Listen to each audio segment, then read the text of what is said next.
Welcome. I am Trinette Collier Green, the host of Woman on Fire, where we sit back and have girl talk about building healthy relationships within our community, friends, self, and most importantly, God. And today on the show, we have a very special guest, Miss Clara Davis. Thank you for coming on. How are you? I'm fine. Thank you for having me. Good. Just relax, honey. Just relax. We're going to have us some girl talk today. Sounds good. So tell us, who is Clara Davis? Who is Clara Davis? Clara Davis is a mother of two. Okay. She's also a wife, and she's also an entrepreneur. Wow, I like that. You know, entrepreneurship that's my love and so forth. So what is it that you do? I'm a mobile notary. I have a lot of hats, by the way. I'm a mobile notary. She does, you guys. She's always doing something, but positive things. I'm a mobile notary. I'm a signing agent. I'm a wedding officiant in the state of Georgia. I'm also a travel agent, and I'm a field service inspector, and I'm currently in real estate school. Ooh, okay. So that was about 5 or 6 titles? The travel agent, okay, and you said a signing notary. A mobile notary. Mobile notary. Okay. And I'm also a mobile signing agent. Okay. Which is where I deliver paperwork for real estate companies, escrow companies, debt consolidation, pretty much basically a courier for paperwork. Oh, wow. Wow. And how did you get involved with that? Because you don't find too many, well, I haven't been exposed to that, only notary, but how did you get involved with that? Well, actually what happened was I was hurt on my job maybe 11 years ago. Okay. And it sort of went downhill. I couldn't work. I was on disability. About a year and a half ago, I got into this deep depression. Really? And I decided I needed to do something different. Took a break from Facebook. One of my friends was telling me about a group called Dream Catchers Live Richer. Okay. Joined that group, lurked a little bit, and I saw everybody talking about one of their streams of income was notary. Okay. So I looked around and how did this happen? What is it? So I started looking into it. Found out how easy it really is to become a notary. Okay. And once I saw that, I joined notary groups. Okay. Once I got into notary groups, I saw there were other things that I can do. So I started looking into everything, and it just sort of kind of rolled out over a year. Wow. And this all stemmed from you going into your depression from life. From life. Talk about that a little bit, because again, this show is about building those healthy the relationships, and a lot of times women, we go through it so much, but we carry it inside, we keep it inside, we lose ourselves, we don't know which way to turn, but yet you turned your depression into entrepreneurship. How did that, elaborate some more on that? How did that happen? Well, for me, I went, as you can say, I wallowed in my mess for a lot of years. Okay. Why me, Lord? What did I do wrong? All that type of stuff. Right. And I had to figure a way out of it because I had not only my husband depending on me, but 2 small kids depending on me. Okay. And it's always a life that I wanted to give my kids, a life that I didn't have. Okay. So I just decided one day, after Grandma used to always say, if you hang around 5 broke people, you're 9 times out of 10 you end up being that 6th person. That's true. But if you hang around 5 successful people, right, 9 times out of 10 you end up, being the 6th one. Right. So I think being in that group and just watching other women and fellow entrepreneurs do it, kind of helped me. And then plus I had support system of friends and things. When I told them my ideas, said, "Go for it, Clara." Right. For years I was stuck on the doctors telling me that I would never walk without my cane or walker. Really? I was on oxygen. I've been bedridden. I've been through a whole lot, Really? with this whole entire situation. And if you want to give your kids some good advice, you have to lead by example. So I decided to start leading by example. Wow. Clara Davis, you all, here today on the show. She's an awesome woman of God, and just I mean, an awesome entrepreneur. Now, you said you were bedridden. Take us back to that. Like, what led you to being bedridden and on a cane? Well, what initially happened was I slipped downstairs. Construction workers were working on the remodeling the hospital, and I used to take the stairs to go in the evening time to get off because I didn't want to wait on the elevators. They used those to move the offices in the evening time. So I was going down the stairs, doing my little run down the stairs, and slipped down 5 stairs, damaged my sciatic nerve on my left side. Started going to the doctors for the blocks instead of them putting it in my left side. Well, around the nerve, they put it in the nerve, which started my right side to acting up. It also caused my muscles to start locking up, fatty tissues around my spine to thin out. Even my discs to start deteriorating.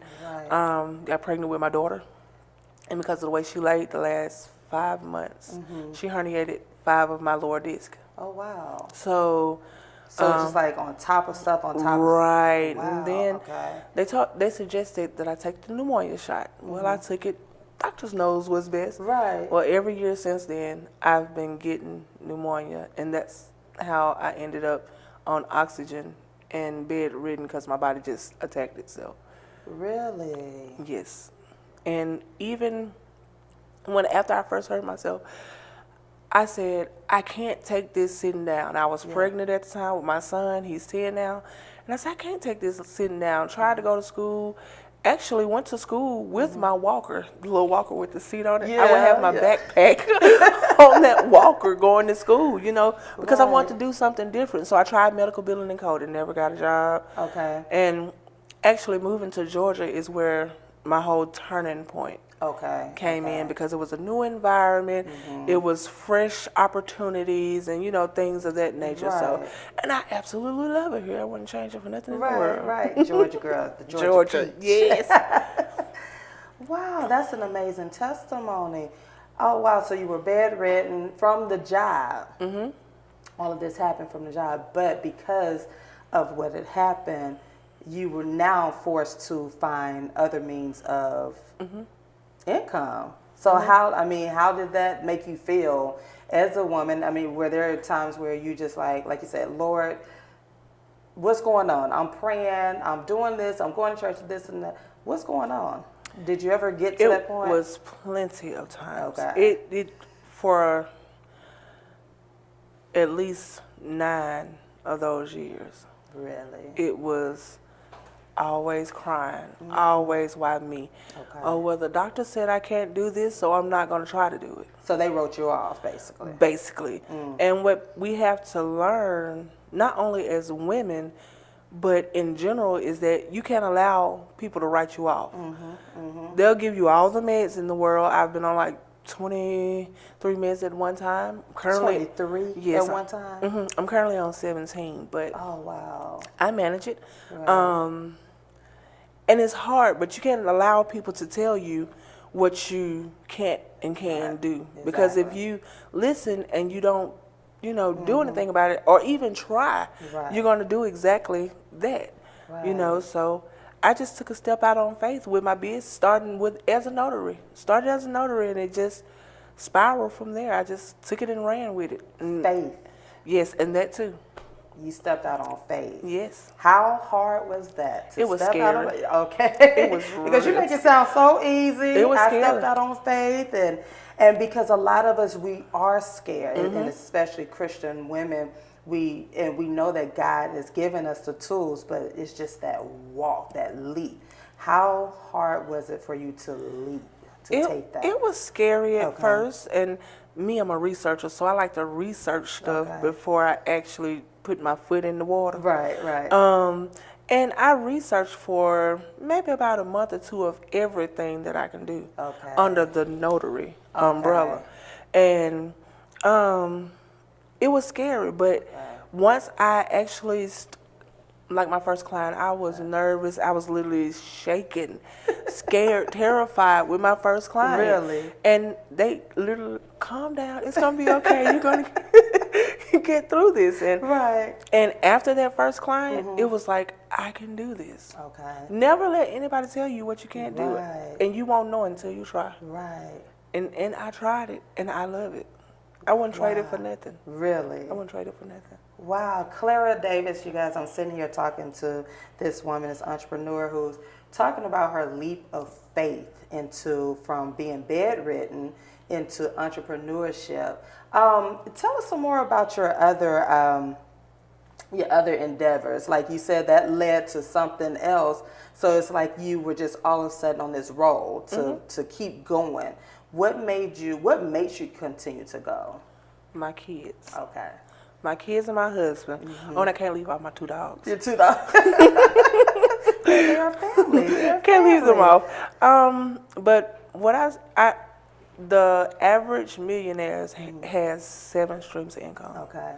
I want to give my kids a foundation that they don't have to worry about trying to figure out life. Right. You know what I mean? Right. Like we did. When everybody doesn't give you that structure. Life doesn't come with structure. Right. Neither does raising kids. Right. And with the things that I grew up with and endured, I didn't want my kids to go through that. Okay. So I wanted to give them a different aspect of life and a different outlook on life to let them know it can be okay and you can do things to get to where you want to go. Right. And you don't have to do it illegally or, get in trouble to do it. You can do it the right way and, become somebody. Right, and we can keep our eyes focused on what God wants us to do and has us to do, because sometimes we get, and I'm guilty of this, you start looking at things out there in the world and you're looking at the easy money, like Lord, if you just gave me this, or I can do this or whatnot. But many times that's not our path. So it's like He gave you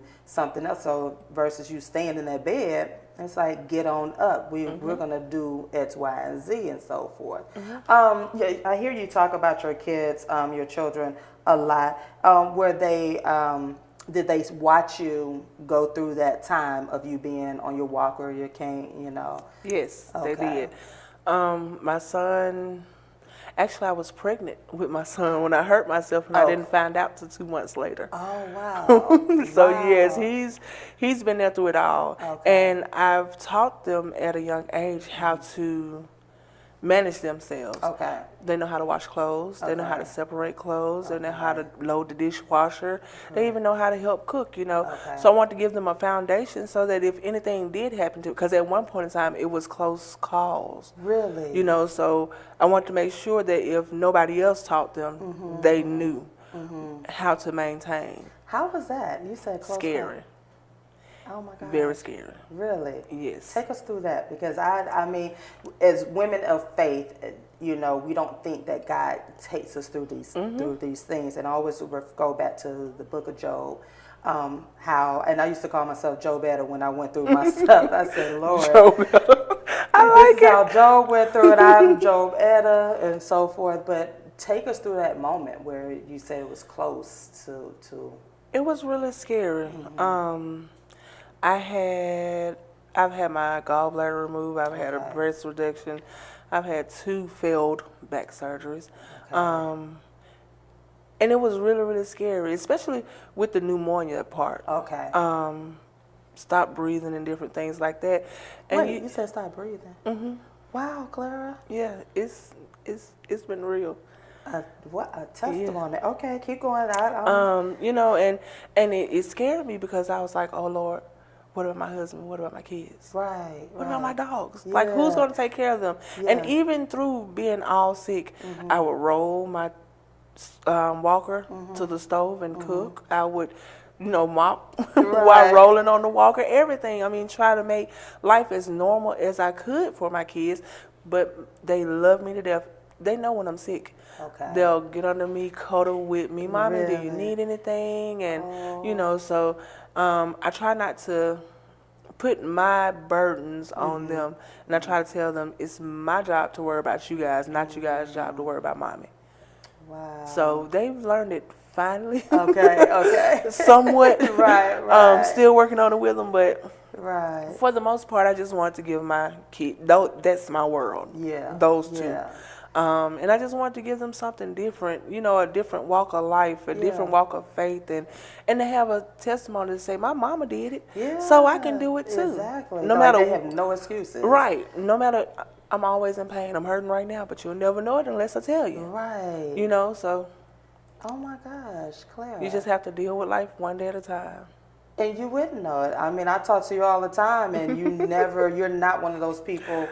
She's never one of those people that say, oh, call. You have some people just, woe was me every few minutes, and you just like, okay, Lord, please help. But I never know that of you when I'm talking to you and so forth, because I see faith. I see, this greatness. Was there any moments in during this period that you gave up on God, or you were thinking about like, okay, Lord, I don't want to do this anymore with you. I can't roll with you. I can't walk with you. I'm not going to church. Yes. Tell us about that, because I think a lot of us, and again, I speak for myself. I remember the times where I gave up on God because I just knew that He had forgotten about me going through these crises. Talk to us about that. Well, actually, right before I started my business, because I suffer with depression and anxiety also. Okay. So before,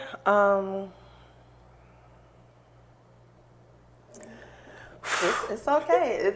We're keeping it real, because again, this is what God has brought you through. Before I started my business, I went into a really deep depression. Okay. And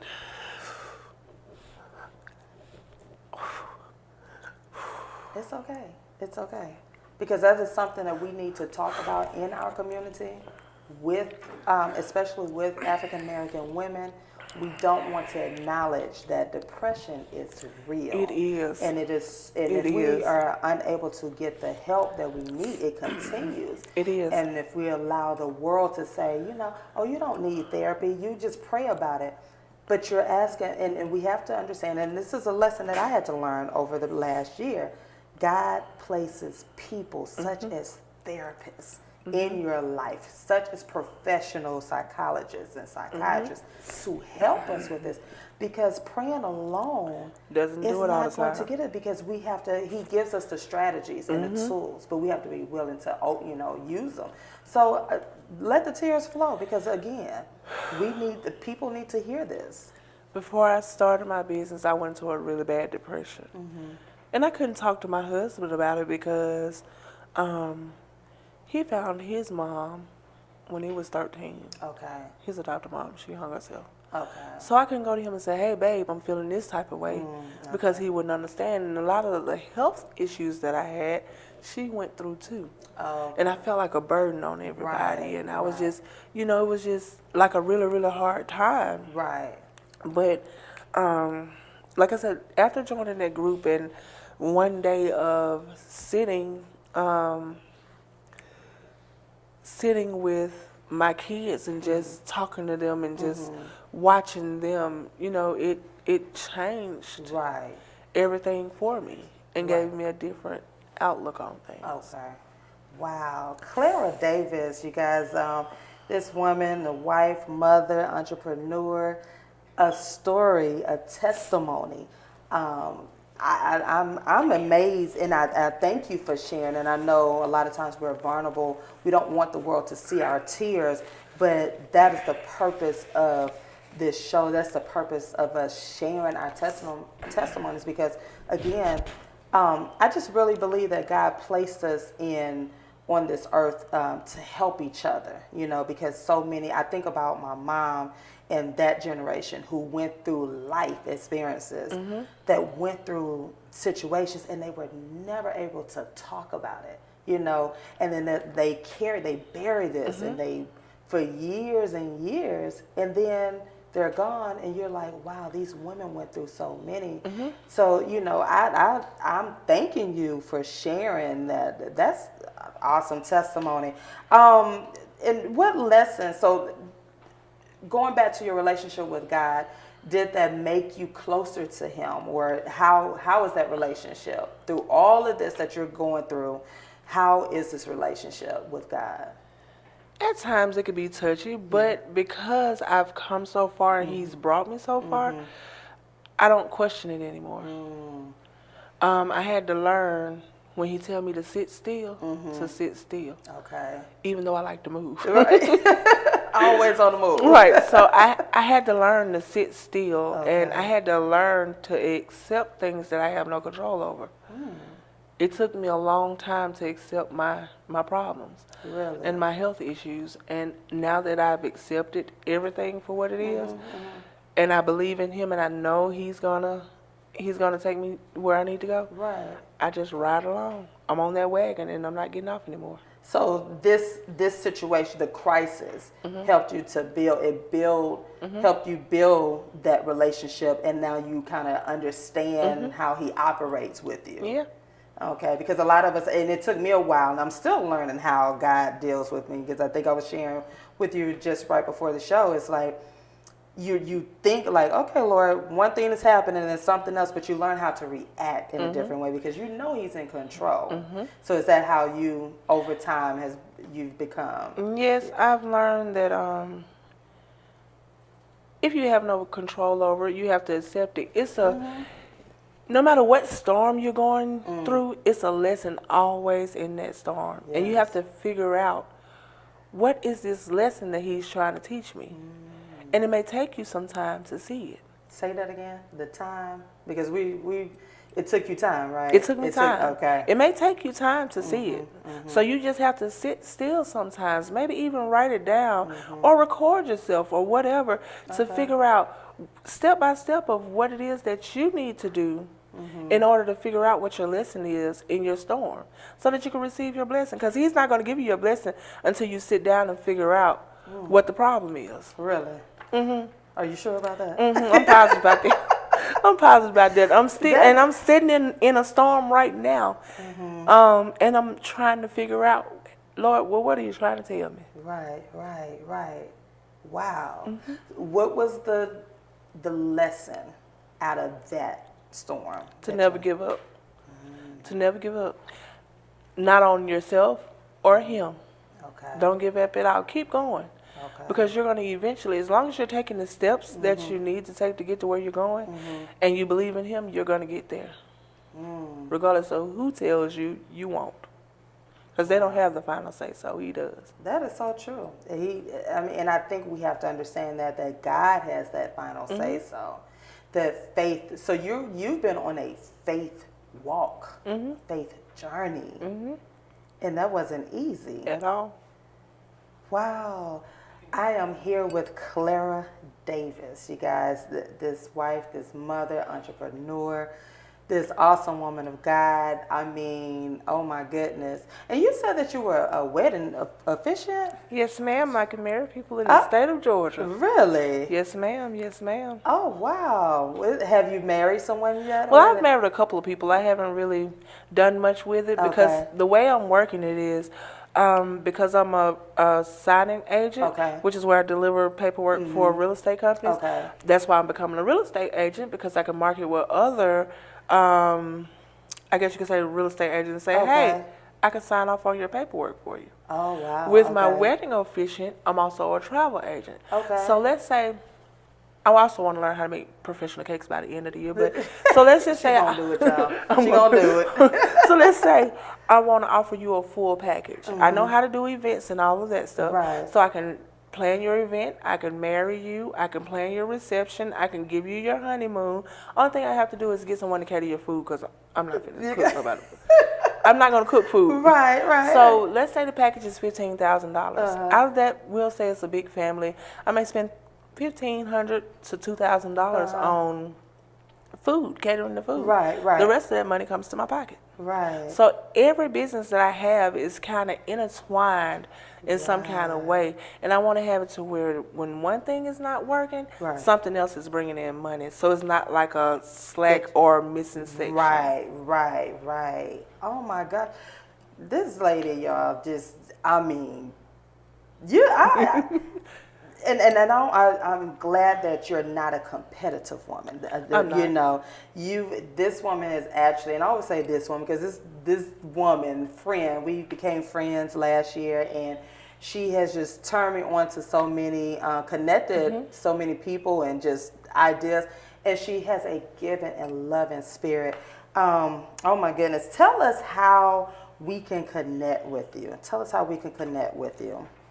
You can follow me on Facebook at Clara Davis. I'm also, my travel website is claradavis.intellitravel.com. And you can also find me on Google at In the Loop Mobile Notary Services and more. Wow, Clara Davis, and I have a feeling that you're not gonna stop. What's your next endeavor? Well, actually, after I finish real estate school, I want to learn to make cakes this year, and I want to learn Spanish. Those are my only 3 goals for this year. Really? Major goals. Okay. And once I finish with that, I don't know. Oh my goodness! So tell us, get the travel agent. I know you talk about that a lot more. So you know, how is that, and how does that operate? Are you able to travel with your health or whatnot? Or I am. At one point in time, I wasn't, and I had to wait on the doctor to release me to travel. But as of right now, I am. And the way it works is basically you. When you're a travel agent, you just sign up, and once you sign up, you can actually travel more for less, and you get to book travel for others. Really? If someone needs their wedding planned over in the Dominican Republic, I can plan their whole wedding without them lifting a finger, and the only thing they have to do is show up. Wow. And Yes. then you do all of this? I can do all of that. So let me ask you this. Would you trade this? Would you go back into your corporate world, back to working for others versus this entrepreneur? Because this is a lot. You do a lot. Yeah. Well, somewhat I miss working with my patients. I love helping people, and you know that yourself. I don't mind helping anybody or giving anybody information that I think is going to help them. Right. So to give it all up at this point, I don't think I can, because I have a sense of freedom and a higher confidence in myself, and I still get to help people. Okay. So that's my main thing, is helping people. Right. Anybody want to go along for the ride, I'm willing to take them. You know, so. Clara Davis, I'm honored to be your friend. I'm honored to be connected with you, and I'm very proud of you. If I haven't told you. I am. I talk about you all the time to my husband and to friends, and it's a blessing to meet genuine people who actually like to help. And that's the purpose of this show, is to build and connect women, positive women, because as Christian women, we don't need to compete.